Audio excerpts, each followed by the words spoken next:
Last week నేను హైదరాబాద్ నుండి విజయవాడకి ట్రైన్లో వెళ్తుంటే ట్రైన్లో ఒక గాడిద, వాడికి 26, 27 ఏళ్ళు ఉంటాయి. వాడు అంకుల్ అని పిలిచాడు. అంకుల్ నెక్స్ట్ స్టేషన్ ఏంటి అని అడిగాడు.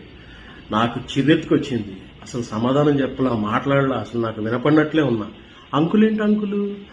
వాడికి నాకు మహా అయితే ఒక 15 ఏళ్ళు తేడా ఉంటుంది. అన్నాన్ని పిలవచ్చు కదా అంటే అప్పుడు అర్థమైంది లేడీస్ని ఎవరైనా ఆంటీ అని పిలిస్తే వాళ్ళు ఎంత ఫీల్ అవుతారో అనేది. నాకు 15 ఏళ్ళు లోపు ఉన్న వాళ్ళు పిలిచినా పర్వాలేదు. 25, 30 ఏళ్ళు ఉండి పెద్ద వయసు తేడా లేని వాళ్ళు కూడా అంకుల్ అని పిలిస్తే ఎట్లా అని. అందుకనే ఎవరైనా సరే కొంచెం పెద్ద వయసు ఉన్న అన్నాన్ని పిలవండి. 40, 50 ఏళ్ళు ఉన్న వాళ్ళని అన్నాన్ని పిలవండి. మరీ వాళ్ళకి 60, 70 ఉంటే అప్పుడు బాబాయ్ అనో అంకుల్ అనో పిలవచ్చు. ఆడవాళ్ళైనా అంతే. 50 ఏళ్ల వరకు అక్క అని పిలవండి, సిస్టర్ అని పిలవండి. ఆంటీ ఆంటీ, అంకుల్ అంకుల్ ఏంటిది? అప్పుడే అయిపోయిందా 40 ఏళ్ళకే?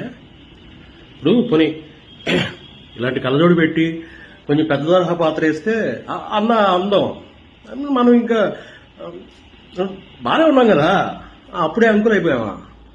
ఏదో కొంచెం వైట్ హెయిర్.